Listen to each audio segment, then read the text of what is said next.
I don't have to say this again, but just Kid Bros Chaos, Gamer, gaming news. I'm kind of late to the party because I got a lot of things going on in my life. I said that before, I really do. It's no joke. So I just been off the gaming channel for a while. I've done some TikToks, but anyways, yes, going back to the whole Final Fantasy is dead argument thing. It's not because of anything else. It's just the fact is a lot of poor business decisions. And the way I see it, and the way I understand, now I don't have the same kind of ideal as his fans. I will play anything with the title if I like it, you know. But to fans, the concern with Final Fantasy 16 is it played too much like Game of Thrones like story, but with Devil May Cry gameplay, and it's just a little off-putting to the fans. Now, personally, I think that's, not here or there, because it's like, I play Dirge of Cerberus, and that's more Devil May Cry than Final Fantasy 16, but in a main line, most people want to play an RPG. That's what Final Fantasy is, normally. Personally, I didn't have a problem with it. I enjoyed 16, but the fan base just didn't really care for it, and you gotta understand, you know, that's just how things work in the business. The business works on now trying to crowd police the internet, even though I think it's kind of stupid. I think being your own thing is more important. But it's not. I don't think Final Fantasy 16 is, at least with them, it wasn't an egregious reason why that didn't sell. It was just the fact that it changed. It was too much subversion for people that normally play the classic Final Fantasies up to now. But the thing is, is Final Fantasy VII Rebirth. Rebirth was a good game. I enjoyed Rebirth. But I will say too many minigames. And then, there was a credit of hit detection in their game. Hit detection isn't one of those DEI bureaus. And I know I get attacked online. I know I get attacked online for me talking about how bad DEI is. And I don't care, because the truth is, there is no modern audience. They didn't exist. The modern audience is just as real as Santa Claus is. It's not real, okay? It's not real.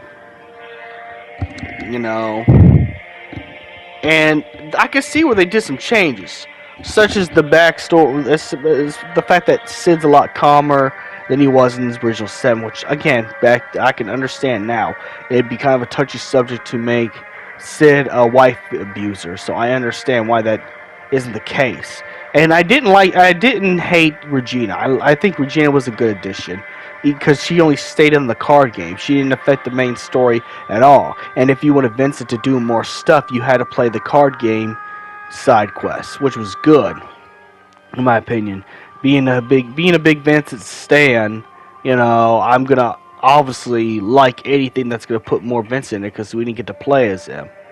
And that's because they want to actually put that in the last game, because, again, they want to keep more surprises. But too much subversion in mini games is kind of off-putting. I will admit that. The most important lore stuff should not be relegated to, mini games. Because the thing with original Final Fantasy VII versus the Rebirth is the mini games, they were just side distractions. They were just distractions.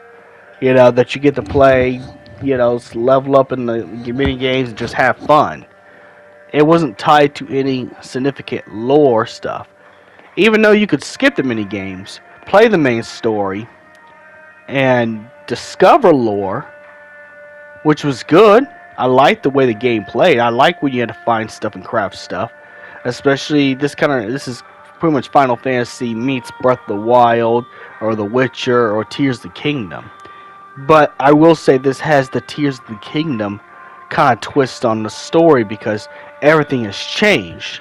As when you fight, like I'm fighting Vincent right now as a boss, Vincent has worked for Shenra in this version. But rather again, I don't mind changes like that, and I don't think that should make a game not sell very well personally. But when you have someone like Hit Detection, Sweet Baby Inc., and stuff like that in creating your games, you're just saying you don't want money because those bureaus look at Ubisoft. Look at current day Ubisoft. Do you really want this? And every company I've, understand. Look, I work at a grocery store. Okay, my grocery store I work for does the same stupid shit. Try to turn it to, a health food yuppie store that sells pop vinyl figures and Pokemon gift boxes and other stuff, and not even like if it's a holiday thing. Like now it's just part of our stuff, and then now we got a DoorDash type of service going on as well. And let's be honest, there's some times where you don't need to be extra competitive and try to subvert expectations, and that's the problem. I think with Final Fantasy 16, that's what they did. They subvert expectations with the Devil May Cry gameplay and mature Game of Thrones story telling. And I liked it personally, but it's just like, you know, and there's sometimes this whole idea that we need to appeal to a modern audiences is stupid. It's dumb. It doesn't matter what company you are. Look at Belak Myth Wukong. Look at Sparking Zero that's about to come out very soon. Do we honestly need to appeal to certain kind of demographics? Do we need to? And I would be, it'd be okay, and I could learn to live with it if the fact is all these, Sweet Baby Inc., Hit Detection, and people like them, put the most misrepresentation stereotype out there for everything. Look at Forspoken, a Square Enix title. Forspoken is one of the reasons why Square Enix can't make money. Forspoken. You got a black girl who steals, no father in the home, and she's all urban.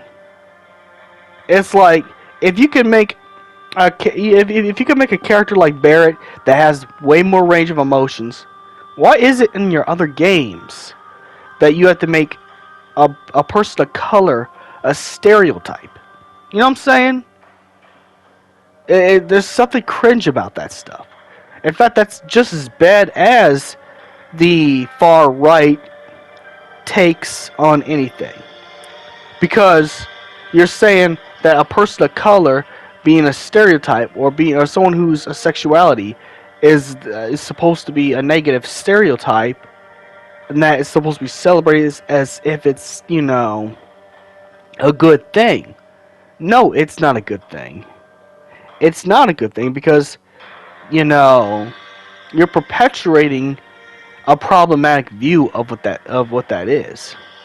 You should get away from the stereotypes. If you're gonna make a person of color as the main character, you need to go out of your way not to find any stereotypes. Which makes me think that deep inside, these bureaus feel a certain way about themselves and other people.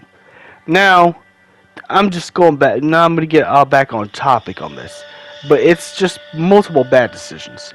Then you got the Final Fantasy tie-in mobile games, which that's okay. I like Ever Crisis now. I'm growing on me, but I'm telling you, mobile games. Well, let's just be honest. We're not ready to do mobile games. We're just not ready for a market of mobile games at this point. Not that phones can't handle it. These new phones can handle that and then some. But it's like nobody asked for it. It's one of those things that nobody asked for. And that's the problem.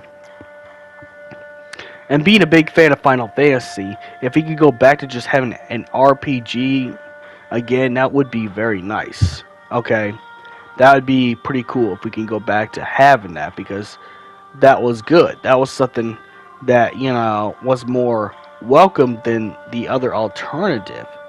You know, but making bad business decisions, such as teaming up with DEI companies, mobile games,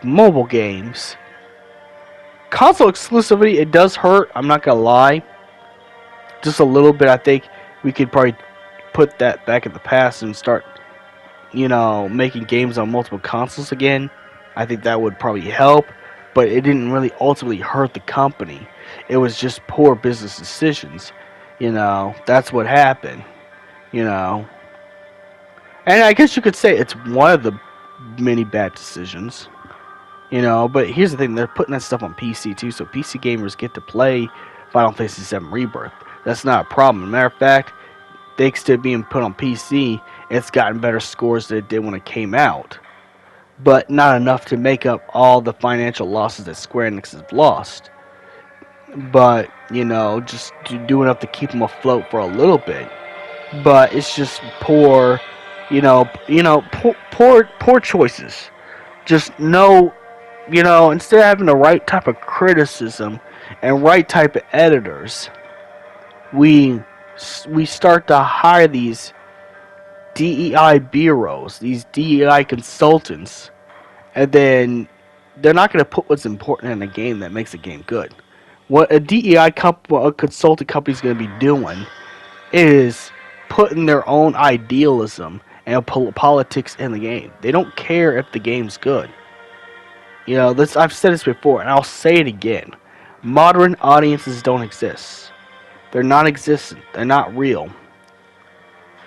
You know, Besides the few people that are paid inside the bureaus, that's the only people that are truly, and they're not even really buying the games either. That's what's funny about it. They're not even purchasing the games that have their version of representation, which, to be honest, is the most ignorant caricature of a stereotype for set diverse groups. Like I said, I think Final Fantasy VII Rebirth has fixed that with the character Barrett, because Barrett has a lot more character. So it's funny that how the girl in Forspoken, doesn't have any characters outside of racial stereotypes.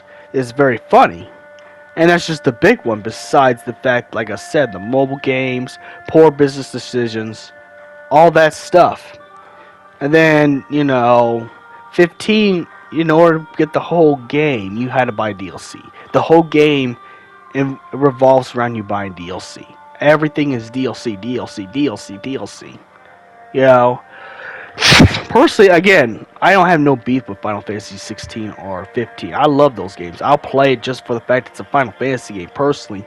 But when we look at record profits and people who are supporting all this, the real people, the real audiences, you got to ask yourself, what's more important? The audiences that are going out of their way to go to launch parties, pay $70 for their launch day to pick up your game, or this imaginary audience that you made up because you feel like you have to go out of your way to do everything competitively because everyone cares about what modern audiences or AI or any bullshit type of consultants care about. No, you should be trying to go back to what makes a Final Fantasy good, and you do that again.